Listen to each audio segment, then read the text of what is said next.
Good morning. So I've been having some issues with my phone, just kind of uh, quitting. um, so I had part of this reading done. I'm going to leave the cards here because I pulled them already. But on the sides here, I have some cards too. So the oracle cards that we pulled for today, and as I go through, so I said this in the last reading, but it cut out. So just to call intention back into the right place, I would like to invite the angels, my spirit guides, guardian angels, protectors, teachers, and their healing energy to this space. And I ask that it is a safe space that allows for the fullest expression of our light, humanity, and healing. So you had breadcrumbs of bliss, heed your pleasure principle. And then you also had the return, own your mastery. And then you also had make the grade with flying colors. And this says, remember you signed up for this, which was very much in alignment with the faded energy of yesterday and people coming into your life in this lifetime just to meet you, just to know you, just to connect with you, which was beautiful, right?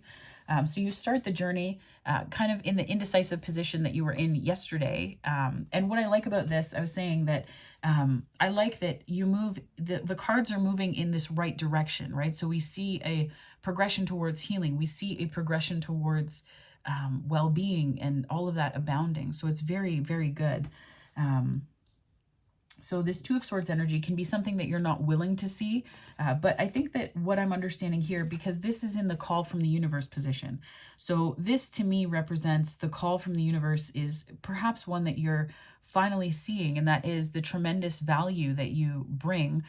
Or it could also mean the, Ten of Pentacles tends to mean a wish fulfillment for so many people. But I think that that oversimplifies the energy here of investing in something. You've already invested in a lot of things, and this could be stuck energy, but I think that with the call being the Ten of Pentacles and then the energy, the guide and the mentor being the Sun, is it strikes me as forward momentum. But there's just a little bit of uncertainty at the start here of your day. So this is for March 28th, by the way. No, March 30th. Yeah, March 30th. What am I talking about? This is okay, today's Wednesday. Jeez. So this Ten of Pentacles is really digging into what you value most and understanding that you also deserve it. That's the key too, that you deserve it. Now, this is working in tandem with the oracle cards here. I just realized this, heed your pleasure principle and the Sun. So these are kind of the same cards. The way I read them, at least, right? Like you can, they're very similar. And the pleasure principle to me is Leo and the fifth house, and Leo rules the fifth house, and Leo and the Sun card. So the Sun represents Leo in the zodiac. So for me, these cards are very much related. There's just, it's like almost the same energy coming out of them. So I think that there's something to be said for letting your pleasure be your guide. Let your joy lead you, right? Let your joy be the thing that pulls you through the day this week. It is ultimately, let yourself love stuff. It doesn't have to be stuff as in material goods or seeing people as things. I'm talking about heeding the pleasure principle, where you're recognizing what you really love and what you really enjoy, and that it's okay and that it's safe for you to just want things because of the bliss of it and because of the joy in it, right? That's why I'm doing this. Like 333 just came up on the time. I'm not doing this for any other purpose than to help other people and to offer guidance through tarot readings, right? Like I just like doing it. I can have a horrible day otherwise, but doing this stuff just brings me joy. And sometimes that joy is what gives to other people. I've heard other tarot readers say that too, that they just did it and that became a source of wisdom for other people, but they ultimately just wanted to help. And it was something that brought them joy in the helping. So that for me, I don't know who that's for. But that's an energy to be in, I think. It's a big energy to be in. And to let yourself really fully enjoy it. And also to be okay with that being the reason why you want to invest in something, right? That is huge. That is massive. Just letting yourself invest in joy is really big. So then through this, through the Ascension Hero Awakening journey here, then we see the Knight of Cups is in the position of inconveniences that can turn into kind of a tower moment if they go unaddressed or if they're ignored or suppressed. So the Knight of Cups, there are 3 knights here in a row. So Knight of Pentacles, Knight of Swords, Knight of Cups. two slow-moving knights and a kind of fast one. So it could be that these are people that you've been dealing with, right? This inconvenience turned tower could be a sweet talker. It could be somebody that is very romantic, but that you're not really inclined to trust. It could be somebody who's very passionate at work, that you're not sure about, right? It can be all of those things, right? It can be any number of things. I'm thinking about knights as people where they would show up in the context of these journeys, and that is through work, creative projects, romance, friendships, family. In terms of family, it could be family that sugarcoat things. Sugarcoat things? Oof. I mean, that could be for somebody. Family that sugarcoats things and doesn't really tell you what you need to hear. It could also be friends that do that, right? With the conflict spread from yesterday popping up right beside the Five of Swords. So the Five of Swords today is showing up in the protagonist position as your companion. So the protagonist companion is conflict, which is really interesting. And the Five of Swords represents manipulation, to be honest. It also represents I think of it as the Five of Swords can be also winning at all costs and manipulation. I think these are different. They're different sides of the same energy, really and truly. So I think that the Five of Swords energy represents, to me, it represents, feeling a bit stupid about engaging in conflict. It means that you look at what happened and you're like, why did I do that? Right? So I think that these are the lessons that you're taking with you, but I think that this is also perhaps a call to trust your gut about the lessons that you've learned about conflict and the lessons that you've learned about picking your battles wisely and which ones you want to invest in, right?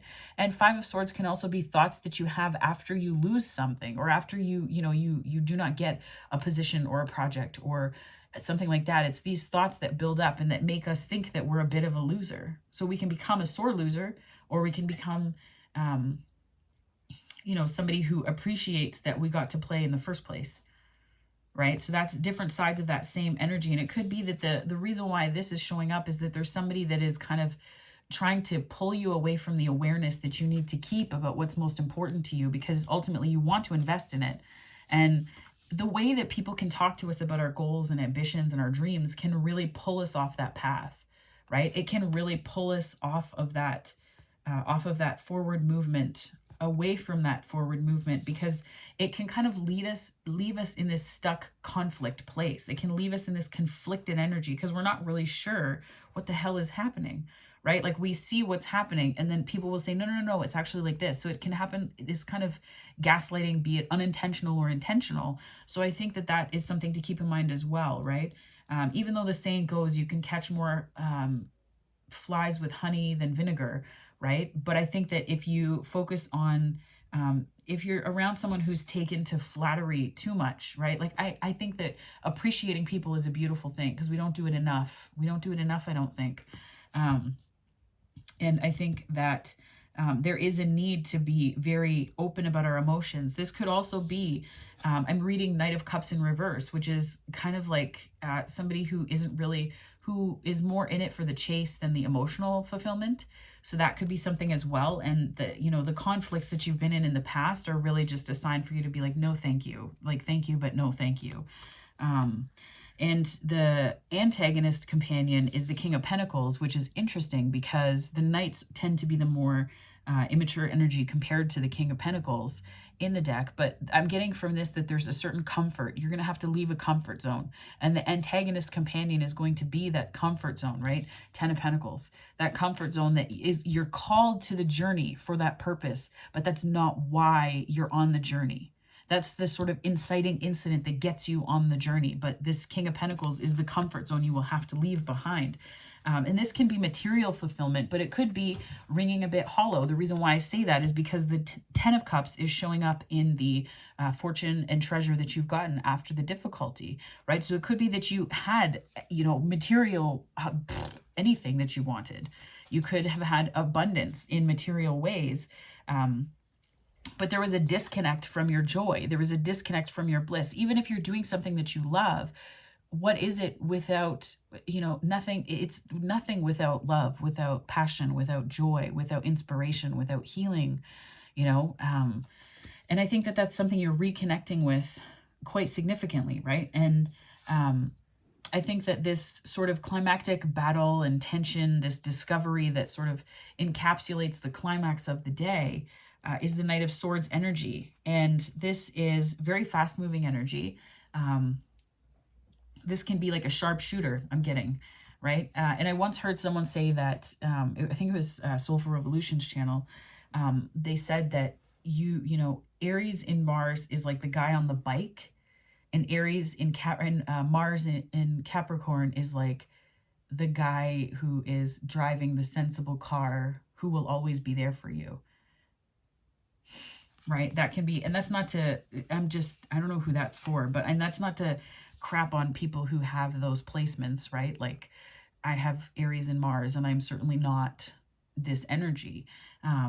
But the way I'm thinking of it, though, is just sort of like, this is like the sensible car versus the motorcycle, right? Maybe there's this tension that you're fighting between you, right? I think of this as Capricorn energy, it's earth energy, generally speaking, but then I think of this as more air energy, even though it's not Aries. I think of it as in those terms with the guy on the bike, right? So there's possibly this tension between you because, or within you, because you want to, it's not about taking things slow or fast. I think that this is your comfort zone in this spread, is telling me that there is something that you are needing to let go of that has made you comfortable, and that the climax coming is when you do, right? When you are in this state of momentum. And it's almost like you're running away, It's almost, I'm getting like escaping in the night. Like you feel like you're sneaking away from something. And if the Seven of Swords was here, then I'd say like, yeah, probably. But if it shows up this week, then, you know, this progression through the healing part here would be on point. But this energy tells me that there's like, you're running away from something. You're running away, and that's okay. It's okay if you do. It's all right if you do that, if it's in your highest good. And the reason why I'm kind of okay with that, like it could just be that there are 3 different people that you've had to deal with too, right? It could just be that there are 3 different types of energy that you're trying to manage, where you are moving through all of this stuff. And the Knight of Cups has been the kind of the sugar-coater friend, or the sugar-coater partner, or the sugar-coater date that you have. The Knight of Swords is the fast-moving pattern that you've been in, where you have patterns with people that you take up projects with, or that you work with, or that you are dating, or that you're in relationship with. The pattern could be to move things really quickly, like really, really, really, really fast, right? Like go, go, go, go, go, bam. And then it's just, it's like, it's hard, because I think that the thing that was the hardest for me to learn in my 20s, coming from a home with a lot of chaos, is that there is so much safety in taking things not only slow, but steadily, and investing your time, and taking things slowly, so that you have time to savor the process, right? And the 10 of Cups here, in the position of the treasure / fortune after difficulty, to me tells me that there's an emotional fulfillment that you're coming to. So it's almost like you go from this like kind of sugarcoating manipulative energy, and you're really in a comfort zone with it, and you just need to let it go. And then you finally are faced with this pattern that you've had with people, projects, or places, and then you realize that emotional fulfillment is on the other side of it. So you take the step towards that emotional fulfillment. Right? You take that step towards that receptivity to your good, right? This was very much a planting energy, you planting seeds and watching that grow. This is really letting your cup be filled, And the Knight of Pentacles is on the other side of this. So like I said, Knight of Cups, Knight of Swords, Knight of Pentacles. And I think that this is your journey back. And I think that what you are gaining is a sense of renewed innocence and wisdom and curiosity for the process. And you're able to invest in different things now. And it's actually really benefiting you. It's benefiting you because now you're not only able to invest in things that you want to, but you're doing it with a clarity that you didn't have before, and really knowing that this, like moving through this as your climactic event of the day, or on your journey, on your path. This tells me that there's a clarity that you're gaining. It may not have come in the best way that you wanted, But I think that there is a clarity that you gained that allows you to reinvest your energy. And this could be for people in established relationships already. This could be for people who have long-standing careers and they're looking to reinvigorate. I'm hearing reinvigorate. 444 was just on the time because it's 1444. So I'm realizing here that this is perhaps people, but I think it's also just the way that you may have been this way in relationships too. You may have been very, interested in that, in winning with words and then moving things quickly, but you're coming to understand that emotional fulfillment doesn't come from that in relationships or in projects or in work. It comes from understanding value and planting seeds slowly and having enough to leave behind, right? It took me a long time to understand and learn that if someone is so burnt out from work or is so busy with whatever it is, they're just that's emotionally unavailable people. If they are, if they're so busy that they can only sleep and you only get 15 minutes with them before they go to bed, if you only get like a day with them a week and you don't really get their time at all, you just have that day and they are split between phone calls and work and doing all this stuff, they don't really, that's a form of emotional unavailability, and it's really hurtful to stay in situations like that. So the Knight of Pentacles to me here, Cups, Swords, Pentacles, tells me that there's an awareness that you're taking with you on the journey back from this epiphany about patterns in work and relationships, where it's not just about knowing what to invest, but it's also about understanding your value. It's understanding your worth. Because when you allow those things to happen or to be the dominant pattern in your life, what ends up happening is you really get to a place of feeling like you start to wonder what is lacking in you. And there's nothing lacking in you. You're the freaking Knight of Pentacles. The call from the universe was the 10 of Pentacles. Like, there's nothing that you're lacking, as it were, in that sense. I think that the Knight of Pentacles here is a reminder that you, even after you have this sort of command over material resources and you've done a great deal to invest in yourself, your family, your community, people around you, you kind of forgot your joy. You forgot you along the way, right? And when we're busy, we can even be the people that don't have time for other people, but we really want this 10 of Cups. We really want the 10 of Cups. So we move forward thinking that we will obtain the 10 of Cups without ever acknowledging the fact that we're in, Knight of Swords energy. We're in a Knight of Cups reversed energy. It's upright, but I read it as reversed, right?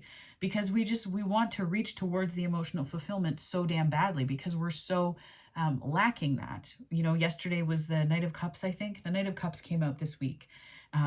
Or King of Cups, sorry. And the King of Cups can be somebody who's very in touch with their emotions, but it can also be someone who can be the flip side of that. The shadow of the King of Cups is being disconnected from your emotions.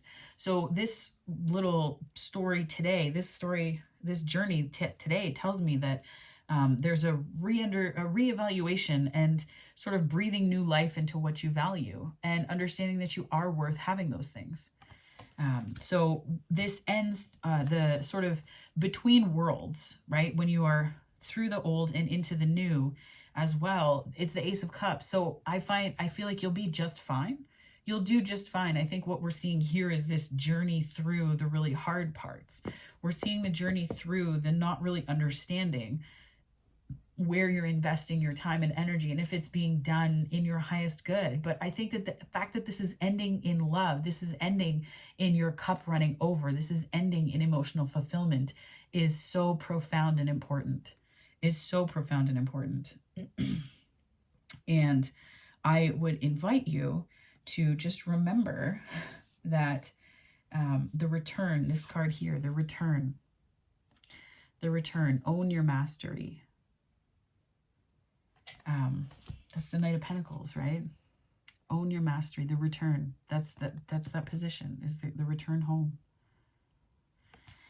The return to the life that you had before with this new understanding and awareness, which is the Ace of Cups, and heed your pleasure principle, right? Breadcrumbs of bliss. It doesn't all come to us at once.